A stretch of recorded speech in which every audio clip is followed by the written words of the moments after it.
le Barça va peut-être pouvoir enfin regoûter à la finale de la Ligue des Champions. Mais pour ça, il va falloir que les Catalans réalisent le match parfait face à une très belle équipe milanaise. Après avoir été tenu en échec à domicile, 3 buts partout, il faudra absolument que le Barça s'impose à l'extérieur pour pouvoir croire en une qualification et rejoindre Munich. La hype monte, que la fête commence. On va pouvoir enfin connaître les finalistes de cette Ligue des Champions. Qu'est-ce que j'ai hâte d'y être. Salut à tous les frérots, j'espère que vous allez bien et que tout se passe pour le mieux de votre côté. On se retrouve aujourd'hui pour une nouvelle vidéo. Je vais vous pronostiquer le match Inter de Milan-Barcelone. Mais avant que la vidéo commence, merci à tous ceux qui vont liker, commenter, partager et s'abonner. C'est grâce à vous que j'en suis là. Oui, beaucoup vont me dire, mais pourquoi tu parles pas des deux demi-finales pendant cette vidéo? Sincèrement, je me suis dit dans ma tête, vaut mieux que je vous fasse deux vidéos, mais deux vidéos le plus détaillées possible qu'une seule, et que j'aille le plus vite possible pour vous donner mes pronos. Sincèrement, aujourd'hui, ça va être très simple. Je vais faire comme d'habitude, je vais vous faire un avant-match complet. On va parler de où, quand le match aura lieu, des joueurs blessés ou suspendus, des formes actuelles des deux équipes. On va parler des cotes, je vais vous donner mes compos probables et mon pronostic. Et on va parler des matchs des deux équipes qui se sont passés ce week-end. Oui, les deux équipes se sont imposées, mais les deux équipes ont fait un énorme turnover pour pouvoir être prêts pour cette demi-finale. On est parti maintenant pour pouvoir parler de cette demi-finale qui hype tout le monde. L'Inter de Milan reçoit le FC Barcelone. On est bien sur le match retour. Le match aura lieu le mardi 6 mai à 21 h au stade Stadio Giuseppe Meazza. Alors oui, il y en a beaucoup qui se trompent, dont moi, parce que sincèrement, je ne savais absolument pas. Je ne suis pas assez l'Italie pour être un connaisseur. Beaucoup se trompent avec San Siro, avec Stadio Giuseppe Meazza. Alors n'hésitez pas à me reprendre parce qu'à chaque fois je suis mélangé. Si je dis pas de bêtises, San Siro c'est pour le Milan AC et Stadio Giuseppe Meazza c'est pour l'Inter de Milan. N'hésitez pas à me reprendre dans les commentaires bien sûr. Et au niveau des chaînes de retransmission, le match sera disponible sur Free, MyCanal, Canal+ France, Canal+, Live 1 et Canal+ Foot. On va pouvoir maintenant se concentrer sur les joueurs blessés ou suspendus. Et comme tout le monde le sait lors du match aller, il y a eu des joueurs qui se sont blessés. Côté Inter de Milan, 3 joueurs qui seront absents. Benjamin Pavard, blessure à la cheville, il sera de retour fin mai 2025. Lautaro Martinez qui s'est blessé lors du match aller, blessure musculaire, il sera de retour que mi-mai 2025. Et Valentin Carboni, blessure au ligament croisé, il sera de retour fin juin 2025. Au niveau des joueurs du FC Barcelone, 5 absents, peut-être 6. Peut-être Gavi en plus, je ne sais pas s'il s'est blessé ou si c'était des crampes. Mais déjà, il y a 5 absents. Baldé, sincèrement, il est incertain, mais j'y crois absolument pas, ou il sera peut-être sur le banc. Baldé est donc incertain, blessure à l'ischio-jambier. Koundé s'est blessé lors du match aller, blessure au pied, il sera de retour que mi-mai 2025. Bernal et Casado, des blessures de longue date au ligament croisé. Bernal sera de retour mi-août 2025 et Casado mi-mai 2025. Et concernant Lewandowski, alors j'ai vu quelques infos passer, sincèrement, je ne sais pas si c'est fiable, je ne sais pas si c'est vrai. C'est Fabrizio Romano qui a posté quelque chose concernant Lewandowski, alors peut-être qu'il sera disponible, je ne le vois pas titulaire, mais peut-être le mettre dans le groupe pour ajouter un petit peu d'expérience, mais je ne le vois pas faire un match complet. Lui qui s'est blessé à l'ischio-jambier, normalement ça annonce qu'il sera de retour que début mai 2025, peut-être que le Barça va le mettre sous infiltration, mais sincèrement c'est très dangereux parce qu'il ne faut pas aggraver sa blessure. Au niveau des formes actuelles des deux équipes, sincèrement on va faire un point, mais ça n'a pas bougé par rapport au match aller. Côté Inter, ils se sont imposés ce week-end 1-0. Il y a eu 3 partout lors du match aller. Et au niveau du Barça, ils se sont imposés ce week-end 2-1 et il y a eu 3 partout lors du match aller. Au niveau des face-à-face entre ces deux équipes, comme on peut le voir, avantage côté Barça. Le Barça s'est imposé 3 fois, il y a eu 3 matchs nuls et l'Inter de Milan s'est imposé une fois. 3 partout lors du match aller, 3 partout en 2022, le 12 octobre 2022 plus précisément. Le 4 octobre 2022, l'Inter de Milan s'est imposé 1-0. En 2019, le 10 décembre 2019, le Barça s'est imposé 2-1.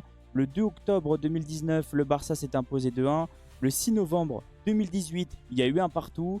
Et le 24 octobre 2018, le Barça s'est imposé 2-0. Je vais rajouter un petit truc dans cette vidéo. Alors c'est très rare que je fasse ça, mais on va parler des meilleurs buteurs, que ce soit du côté de l'Inter ou même du Barça. Et comme on peut le voir, côté Barça, Rafinha sera bien présent.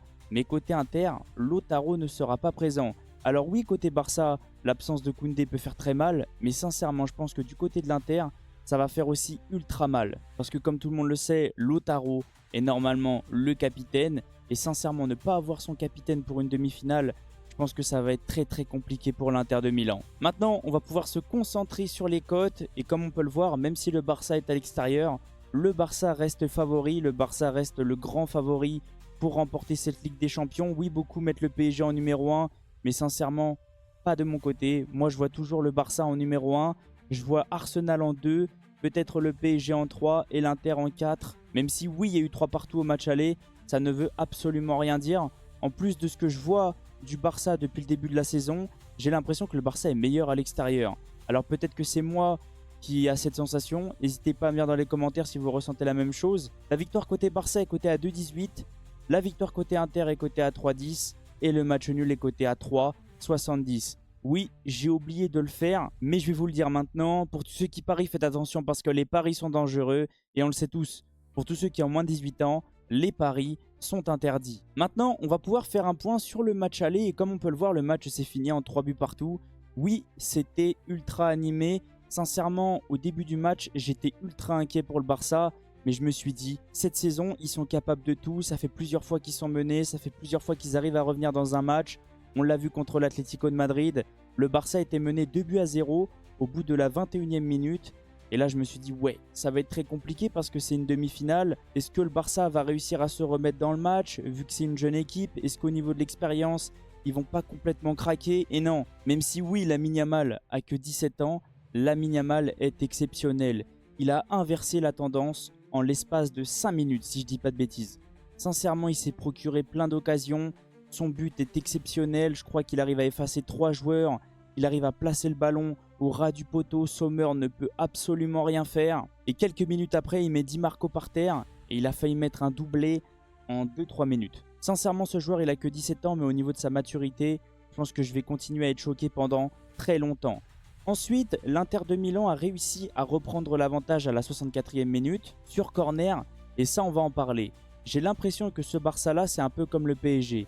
Ils sont en grande difficulté sur chaque coup de pied arrêté. Oui, parce que c'est un peu comme le Paris Saint-Germain. Ils n'ont pas des joueurs de très grande taille. Oui, c'est des petits bonhommes qui savent jouer au ballon. Mais sur un coup de pied arrêté, je les trouve très très friables. Ce Barça va devoir répondre présent sur les coups de pied arrêtés. Va falloir probablement titulariser un joueur comme Araujo pour pouvoir s'imposer dans les airs parce que sinon ça risque d'être très compliqué. Mais par contre, dans le jeu, comme tout le monde le sait, ce Barça est injouable. Une minute après, corner. Lamine Yamal laisse passer le ballon pour Rafinha. Et Rafinha déclenche une frappe. Sincèrement, je pense que je vais m'en souvenir pendant très longtemps. Je l'ai vu partir. J'ai vu la barre transversale trembler dans tous les côtés. Ça a choqué beaucoup de monde. Sa frappe était exceptionnelle. Sincèrement, il n'y a rien à dire. 3 partout lors de ce match aller. Sincèrement, c'était un match à sens unique. C'était ultra intéressant. Mais le Barça a tout de même dominé. Le truc que j'ai remarqué, c'est que ce Barça-là est capable de garder le ballon, est capable de te faire mal, est capable de te mettre dans une situation insoutenable pendant 90 minutes. Par contre, cette équipe de l'Inter de Milan, c'est une équipe ultra vicieuse. Au moment où il faut piquer, ils vont te piquer. Et sincèrement, moi j'ai eu peur que ça fasse mal derrière la tête au Barça, mais à chaque fois ils ont réussi à se relever. Comme on peut le voir, 72% de possession à 28, 1,36 du XG à 0,90, 19 tirs à 7, mais une grande chance à 2 côté Inter de Milan. Au niveau des stats, un peu plus en détail, en première période, je dirais gros avantage côté Barça, mais le Barça n'a pas su concrétiser toutes ses occasions. J'ai eu la sensation que l'Inter de Milan était clairement plus réaliste. Et en seconde période, je dirais quand même avantage côté Barça, même si oui, ils ont un plus petit XG.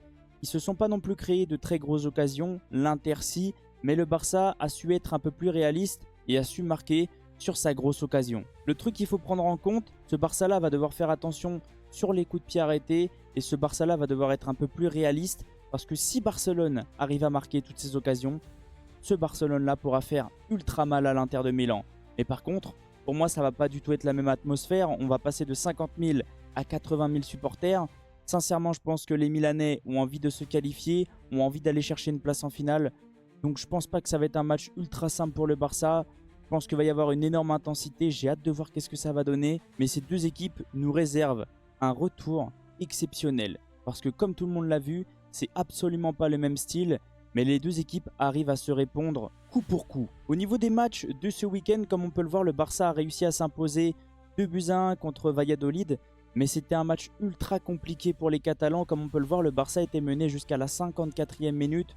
Oui, Hansi Flick a fait un énorme turnover, mais Hansi Flick a été obligé de faire rentrer pratiquement tous ses titulaires. Et sincèrement, je pense que si Hansi Flick avait eu la possibilité de ne pas faire rentrer ses titulaires, je pense qu'il en aurait clairement profité. Le souci du Barça, c'est que le Barça est toujours en course pour la première place. Oui, ils arrivent à distancer le Real Madrid, mais ça reste très compliqué. Un 1 partout, je pense pas que Hansi Flick était clairement satisfait. Il avait aussi le match en tête contre l'Inter de Milan, mais d'avoir réussi à s'imposer contre Valladolid, je pense que ça lui a fait clairement du bien. Parce que la semaine prochaine, comme tout le monde le sait, le Barça va affronter le Real Madrid. Et au niveau de l'Inter de Milan, comme on peut le voir, c'est à peu près pareil. Ils se sont imposés 1-0. Ils ont marqué très tôt dans le match à la 9e minute sur penalty. Mais c'est à peu près pareil. Le coach de l'Inter de Milan a fait un gros turnover. Comme on peut le voir, c'est absolument pas la même équipe qui a évolué contre le Barça. Mais eux, ils sont à peu près dans la même situation. Ils sont toujours en course pour la première place. Ils ont dû se donner à fond malgré tout. Sincèrement, ce match pour moi, c'est du 50-50. Parce que ces deux équipes-là sont très fortes. Ces deux équipes-là sont très intéressantes depuis le début de la saison. J'espère sincèrement que ça sera à peu près le même scénario que lors du match aller. Moi, je suis neutre, donc je prends énormément de plaisir. Mais là, de mon côté, ça va être très compliqué à pronostiquer. Je vois quand même le Barça s'imposer, mais je pense que ça va être un match ultra tendu jusqu'à la dernière seconde. Au niveau de mes compos probables, j'ai fait à peu près pareil que lors de ma vidéo pronostic. Comme on peut le voir, j'ai laissé les joueurs du match aller, j'ai juste rajouté les joueurs qui vont probablement les remplacer. Côté Barça, je pense que Hansi Flick va débuter avec un 4-2-3-1 très classique. Ça sera Chesney dans les buts, une défense, les latéraux, Inigo Martinez, Forte. Sincèrement, moi je préfère Forte. J'ai plus confiance en un Forte qu'un Gérard Martin. Et je préfère voir Inigo Martinez à gauche, même si oui, c'est pas son poste. Je pense qu'il peut clairement tenir sa place. Et au niveau de la charnière, Cubarsí, Araujo, comme je vous ai dit au début de la vidéo, il va falloir un joueur qui soit grand, un joueur qui prenne les ballons de la tête sur coup de pied arrêté, parce que sinon le Barça à chaque fois sera en danger. Au niveau du milieu, comme d'habitude, 2 points de base, Pedri de Jong accompagné de Dani Olmo en numéro 10 et une attaque Rafinha, Ferran Torres, Lamine Yamal. Au niveau de l'Inter de Milan, je pense que ça sera à peu près la même compo. Sommer dans les buts, une défense à 3, une défense à 5 même. Les latéraux Dumfries, Di Marco accompagné de Bisek, Acerbi, Bastoni. Un milieu à 3 avec Barella, Çalhanoğlu et Mkhitaryan. Comme je vous ai dit lors de ma vidéo pronostic, désolé pour la prononciation. Et une attaque, Taremi, Marcus Thuram. Oui, comme je vous ai dit, Lautaro Martinez est blessé et il ne sera pas disponible. Et on l'a vu pendant le match, Taremi est rentré à la place de Lautaro. En tout cas, n'hésitez pas à me dire qu'est-ce que vous ressentez de mes compos. Je pense que c'est les compos qui vont être alignés. Peut-être quelques changements, mais sincèrement, je pense que ça sera à peu près les mêmes compos que lors du match aller. Maintenant, je vais pouvoir vous donner mon prono. Et sincèrement, ça va être un match ultra tendu. Mais comme je vous ai dit pendant toute la vidéo, je vois ce Barça ultra favori. Je vois ce Barça favori de cette Ligue des Champions. Et sincèrement, même si oui, je suis pour le Paris Saint-Germain, ça va être très compliqué même si on va en finale contre eux. Je vois le Barça réussir à s'imposer dans un match ultra compliqué. Et le Barça va réussir à s'imposer 2-1 en prolongation. Au niveau de mes buteurs, je vois un but de Yamal, un but de Pedri. Et côté Inter de Milan, je vois un but de Marcus Thuram. En tout cas, n'hésitez pas à me dire qu'est-ce que vous avez ressenti de la vidéo. Je viendrai vous répondre avec grand plaisir. N'hésitez pas à me donner vos pronos dans les commentaires. Et je vais vous laisser sur ça. Merci à tous ceux qui sont restés du début jusqu'à la fin. Merci à tous ceux qui vont liker, commenter, partager et s'abonner. C'est grâce à vous que j'en suis là. Et bien sûr, je ne vous oublie pas. Comme promis, demain sortira la même vidéo pour le match Paris Saint-Germain-Arsenal. Passez une excellente journée ou une excellente soirée en fonction de quand vous allez regarder la vidéo. Et on se retrouve demain. Ciao les potes!